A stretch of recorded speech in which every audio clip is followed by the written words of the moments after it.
Shavua Tov v'Chodesh Tov. We have gathered here to what I think is a very unique evening.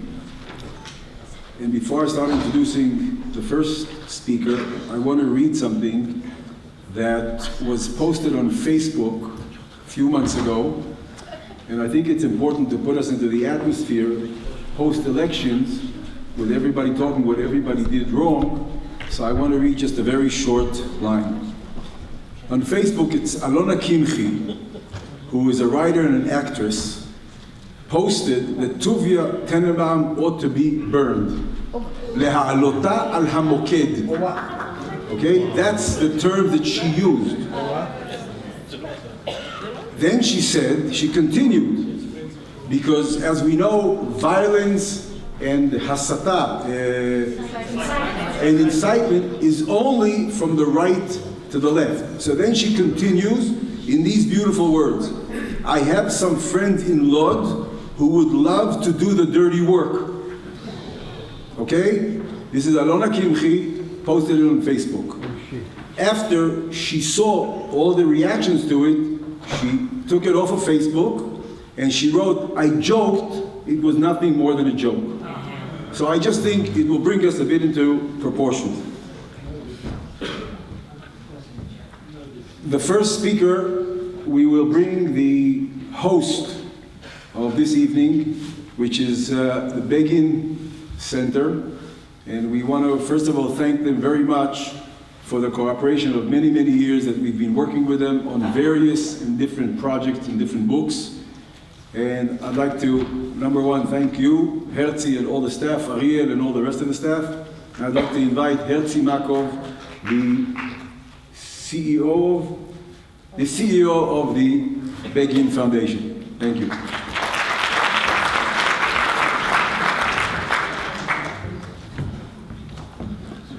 Thank you, Ilan. Introducing me as a speaker, it's a little bit too far.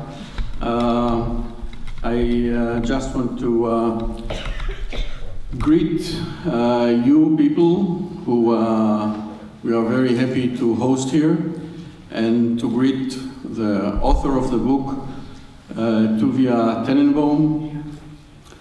We had the privilege to have the launch of the Hebrew edition a few months ago.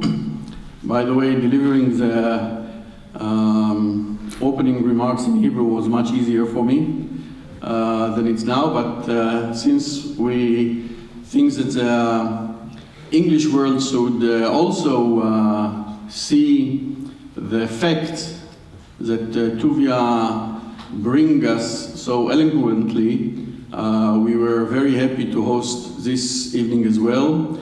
And I would like to take the opportunity to congratulate Carolyn Glick for her book, which at least in Hebrew just came out.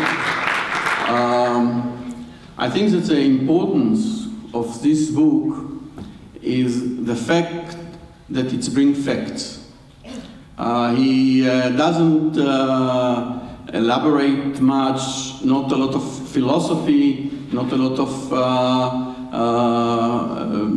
ideology.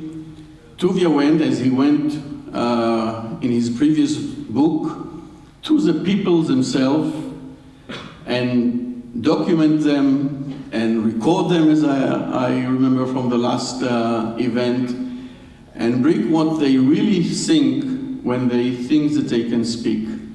And I believe that for us and for the world, before taking any conclusion, it's very important to see the facts.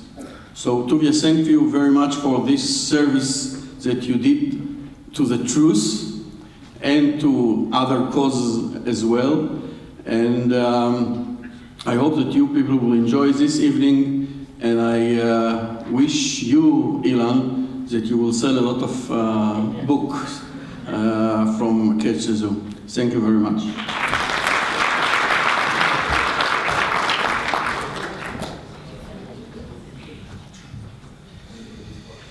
Okay, then I'll read another short thing that we just got today on Facebook, and we keep getting these almost every day. a guy called Jonathan Newfield, never heard of him before, right? It is the first book that I have actually laughed out loud while reading it. Unfortunately, it is as sad as it's funny. And I think this is one of the main points of this book. The book is hilarious. Many times when I receive a manuscript, I send it out to my father to read. My father is a young man of 88, and he usually doesn't have the patience to read the books. He looks at it after 2 pages, he says, do it, don't do it, leave it, it's bullshit, whatever. I gave the book to him, I sent it to him, I think I gave it on a Thursday or Friday. He calls me up just before Shabbat, and he tells me, Elon, this is unbelievable. I said, what happened? He says, I can't stop laughing. Okay, calls me Motzei Shabbat, he says, Elon, I finished the book. This is not typical to my father. He's like ADD. And I said, how'd you finish the book? He said, I couldn't put it down. It is absolutely hilarious. So my father said that, I said, listen, I have to publish the book. And then I met Tuvia, and that was another story. And we were very fortunate, we have an apartment above our office, so we put Tuvia up there for a week. And believe me, being with Tuvia for a week is not easy. But Tuvia knows what he wants. We had lots of arguments about the cover. And I think sometimes a publisher has to be a bit humble and listen to his authors. Not always, don't take it for granted. But he convinced us that we should do the cover the way it is, because we had a very serious cover, and thank God we went for this cover. We get fantastic reactions. As you see, I have to walk with the cover all the time. I can't get rid of it. And we get fantastic reactions, and so far we've had a very successful launch of the book in Israel. It's been the best-selling English book in Israel for the past 2.5 months. Steinetsky was not sure they want to take books, then they took a few, and they were convinced, and then after a day they took more, and the next day they took more, and if you go to the airport, the piles go up and the piles go down, thank God, and hopefully it will continue. Now I'll add one more thing of how you can help us convey this message. So there are a few very important things. Number one, you should go onto Amazon and write a reader's review. That is the most important tool today to market books. We have quite a few very good reviews. Just so you should know, we have people writing us telling me, I bought 50 copies, I'm going to give it to all my friends. It's amazing. I bought 12 copies from Australia, from South Africa, from the United States, from other places as well. So writing a review is one thing. Number two, what we have done here, if at the end of the evening, you'll go outside, we are making a special offer. If you like the book, if you think it's good, we're offering you to buy 3 copies at $30 only, and give us an address to mail them in the United States. We think it is so important, we're willing to give you the cheapest price possible, because we think it's important to get another 10,000 people have this book in their hand in the States. One of the letters we got from a woman in Australia, she wrote that she read his first book, I Sleep in Hitler's Room. And she writes, she says, you know, I'm a psychiatrist. And as I was reading the book, I thought I would volunteer my services to you, Tuvia, because I think you need a psychiatrist. She says, now I got a hold of your second book, of Catch the Jew, and I realized that I'm the one who needs to be taken care of, because you finally taught me the truth that everybody has been lying to us all these years, and I bought 24 copies, and I'm sending it to all my friends. Thank you, Tuvia. And I think it's an indication a lot of us are misinformed all the time. We are all convinced when we listen to this, to all the propaganda that took place during these elections, we are convinced that Benjamin Netanyahu, our prime minister, our democratically elected prime minister, is the one who put out this hatred all the time.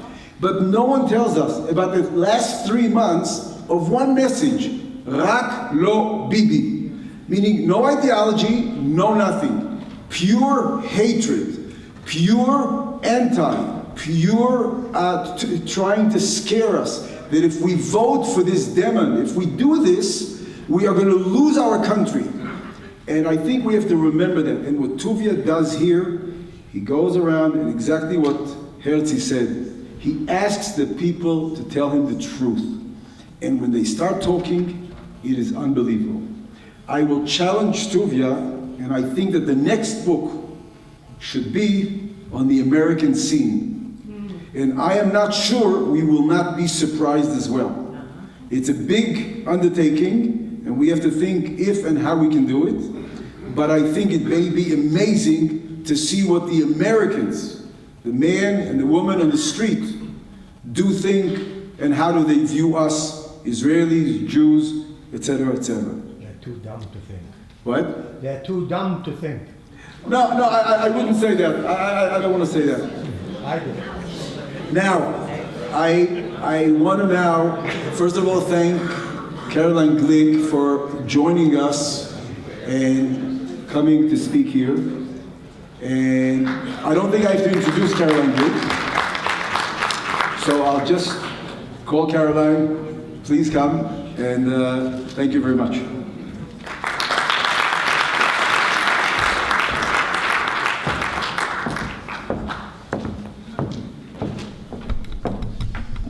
See, and I was about to start speaking in Hebrew because the last couple of times I was here, I was speaking in Hebrew and I suddenly got confused. Thank you all for coming. Thank you all for supporting Tuvia and his extraordinary book. And I do hope that it becomes a bestseller, not only in the English table in Stimatsky and so much Farim, don't forget, but that it becomes a bestseller worldwide because it's important for people to know. And it's funny, when I was driving here, I was thinking about Tuvia, and every time I think of your name, the name that comes into my head is Tuvia Grossman. And the reason is because you're both named Tuvia. Now, who is Tuvia Grossman? It's a person I've never met. But perhaps some of you remember the name, I don't know. In 2000, at the end of 2000, the Palestinian terrorist war started. And there appeared a picture on the front page of the New York Times of a border policeman with a billy club, with an angry, angry face, and there was a bleeding young man wearing a white shirt beneath him, screaming out in pain. And the caption was, indicated that the screaming young man was a Palestinian who had just been beaten by this border guard. And then, about 2 weeks, I think, later, we discovered that the real identity of the young man was Tuvia Grossman.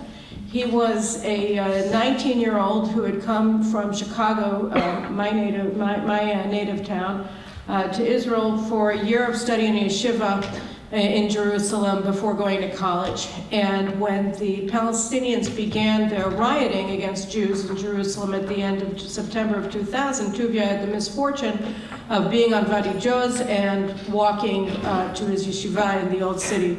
And he was beset by a mob of Arabs who beat him within an inch of his life, and he managed with last strength, with his last legs, to see a border guard and crawl to him to save him. And the picture was of the border policeman angrily with his billy club up in the air trying to protect Tuvia Grossman from the mob that had almost killed him. And Tuvia then spent the next 14 months in intensive care units, first in Israel, and then he was medevaced to the United States, and he was hospitalized, I think, for 14 months before he was allowed to go home. And the reason all of this came out is because his father wrote a letter to the New York Times setting them straight. First, he saw his picture of his son on the front page of the New York Times being depicted as a Palestinian. And the reason why I thought it was germane to start my brief remarks, I promise they'll be brief, Tuvia, to introduce Tuvia Tenenbaum, is because I think the Tuvia Grossman story exposes a reality that we know about, we forget about, we get angry about, and then we go on with our lives. And the reality is that there isn't, as he points out in his book, and I think the main thrust and the most important message that he brings to bear in his book, this extremely important book, Catch the Jew, is that the war here, the conflict here, is not specifically a conflict between Israel and the Arabs. It's not the Arab-Israeli conflict. They say it's a very crowded arena, actually, and I'm not even sure sometimes that the Palestinians are the major players. And so before I get to the punchline, I'll just give one more story. On Channel 1, I think it was the Friday night news, I don't remember, I taped it, but Odette Granot, the Arab Affairs correspondent, was talking about the Arab world's response to the Israeli election. The Arab response overall in the region, he said that they were pretty satisfied with the result that Netanyahu was reelected. The Arab Israelis, they were talking about a couple of days before the elections, what it is that the Arab Israelis want, the Israeli Arab citizens want, what are their priorities, and they found that the overwhelming majority of Israeli Arabs want to integrate into Israeli society, and that very low, he didn't give the number, on the list of priorities was the so-called occupation and dealing with the occupation. And what was interesting about this pulse review is that it was actually carried out by the German Konrad Adenauer Foundation, which I found interesting in and of itself. But the point is that for the Arabs, with the Israeli Arabs and the Arab world, he didn't mention the Palestinians, they were quite sanguine, if not satisfied with the results in Israel of the elections last week, and there were two parties that responded with apoplectic fits, the Obama administration and the Europeans. And he thought that it was remarkable the way that the world is being realigned, where Israel finds receives a more favorable hearing from the Egyptians, the Saudis, the Gulf states, the Jordanians, than they do from the Americans and the Europeans. And what we are seeing more and more is that the struggle here really is a proxy war that the Europeans are carrying out against the Jews in Israel, and that their proxy is the Palestinians. And the goal of this war is not necessarily to beat Israel on the military battlefield, but to remove from us the moral right to exist. And by supplanting or by projecting their moral turpitude, their moral blight for their collaboration with the Nazis during the Holocaust on the victims of their moral failure, the Jews. And I think that this is the key insight in his book, and it's the key insight really of our times, that when we look at the situation just on the basis of one man against another on a field of battle, what we're missing is that at least on one side, we're not seeing the puppet master behind the scenes that's actually inciting, inflaming, training, and financing the Palestinians in their war against us, and then inciting them to do more by having this massive movement to delegitimize Israel in the West. I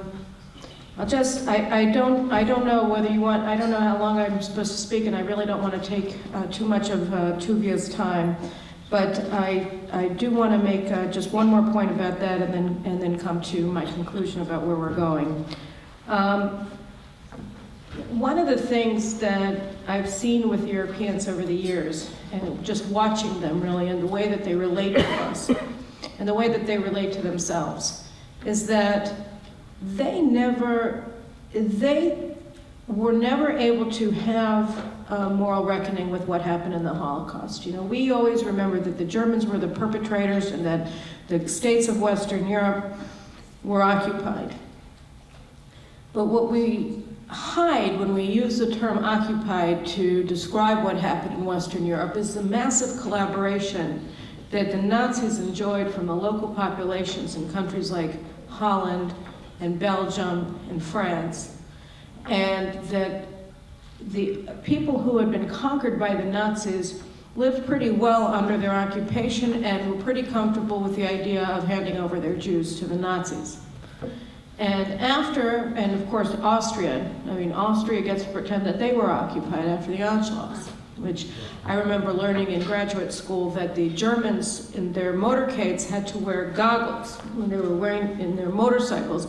They had to wear goggles not because of the rain or anything. They had to wear goggles when they drove into Vienna because everybody was throwing flowers at them and they were getting in their eyes. And so they were wearing goggles in Vienna when they rode into town on their motorcycles so that they could protect them from all of the roses. And we forget that. After the war, they determined that the way to handle their guilt was by pretending that it had nothing to do with morality, that the problem that caused the war was militarism. The Germans were militaristic, they embraced militarism, and the way to solve the problem, the way to repair the damage and ensure that such a thing would never happen again is by becoming pacifists. So the Germans were militarists, we're going to be pacifists, whether in Germany or anywhere else, that the Americans pay for our defense. Of course, the Americans hated that, but they did it anyway. But that was their idea, that the problem was militarism, and we're going to solve it by being pacifists. But of course, the problem was evil. Right? The problem was a civilizational embrace of evil and genocide of the Jews. And it was led by the Nazis, but it was willingly collaborated with. The Nazis received willing and excited and enthusiastic collaboration from the nations that they conquered in that chief goal of annihilating the Jewish people and destroying Jewish presence in Europe. And the answer that the Europeans were supposed to have given to their behavior in 1945 and in 1946 was revulsion and an attempt to purge from themselves the evil that they had embraced in the previous 6 years. But they were not capable of doing that, and I think that what we're seeing now is an attempt to purge their guilt for embracing evil during the Holocaust by projecting it on their victims, the Jews, because of course if we're evil, and if we're murderers, and if we're enacting genocide and we're militaristic, then there's nothing wrong with them. And we see that, I think, in so being borne out in so much of what Tuvia shows here. And then another point on that, which is about the Israeli left. And the Israelis, the Jews, who collaborate with this attempt to turn Tuvia Grossman into a Palestinian victim of an evil border guard, which is Israel. I think here, one of the things that we've seen, and this is just a theory that I've been playing with for a couple of years, particularly the German Jews who made Aliyah here in the 1930s. They had this idea, many of them did, I think the Shokins did, that Germany had been a paragon of democracy in the 1920s under the Weimar Republic, and that somehow or another things got out of control, and they continued to love Germany and view Nazism and the Nazi movement not as a culmination of German civilization over the previous 1,000 years, but rather as some sort of strange thing that happened and then it went away and everything was fine.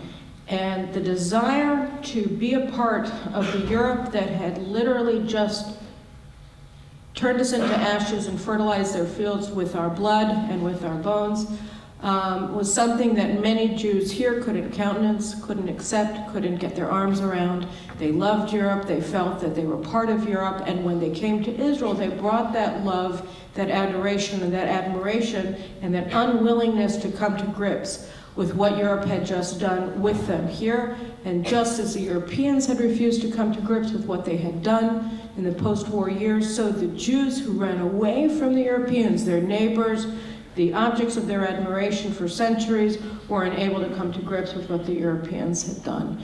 And I think that that rejection of reality, that rejection of the basic evil that was embraced by Europe, by the European peoples, by the peoples of Europe, by the individuals making decisions in Europe from 1939 to 1945, the unwillingness of the Jews who emigrated, who made Aliyah from Europe to here in the 1930s, is one of the root causes of a continued attempt by Israelis to embrace, to appease, to be part of a campaign to demonize Israel. And in a way, it's an annex of, it's part and parcel of the European desire to project their own guilt on Israel, to exculpate their guilt for the Holocaust. We see that the Jews in Israel do so too, because if Israel is as bad as the Europeans, then there's no reason for them to sit in judgment of the Europeans who wanted to kill them. So those are just my kind of musings about it. And I just want to end with this. Tuvia ends his book with a note of pessimism, that when you look at the forces arrayed against Israel and also our denial of the nature of the war that's being waged against us, that yes, it's the same Europeans that were killing us for thousands of years in Europe are now trying to destroy our national life here in Israel by, among other things, removing from us the moral rightness of our cause and moral justification for our freedom. Our unwillingness to countenance this reality or to deal with it properly or even to participate in it, in the case of some Israelis, is a cause for pessimism about the capacity of our country to continue and to thrive. And just to this point, I certainly am very concerned about what awaits Israel and what we're dealing with today, and what we're dealing with today on the European level, what we're dealing with today from the Americans, what we're dealing today from Iran and from the barbarians at our gates, from Daesh, from ISIS. But one of the things that I constantly am able to take heart in is that when push comes to shove, and even when push doesn't come to shove, you always see that the vast majority of the people of this country are fighters and are believers and are patriots and would walk through fire for this country and would walk through fire for one another and would walk through fire for our heritage and for our history. And it's hard for me to think that a country like this, that a people like this won't be able to best this challenge as well. I'm optimistic about it. I was very, very concerned about the elections, beginning with the polls, the final polls that came out before the elections, and then the night before the elections, I just had a thought that soothed my fears and enabled me to fall asleep, which is that we're talking about Am Yisrael here, and you can fool us a couple of times. We've been fooled many times, but at a certain point, we awoke. I think it was probably somewhere around 2004, 2005, 2006. We awoke, and the miracle, if there is one, is that we've remained awake. And it's only partially because our enemies in Gaza won't let us go to sleep. It's also because I think that we've got a renewed belief in who we are and where we're going and what it means to be a Jew and what Israel means to us. So I think that he points out in this book extraordinary challenges that we face and the nature of those challenges that we face, and that's why his work is really sacred. But do not despair, Tuvia. Am Yisrael Chai. Thank you.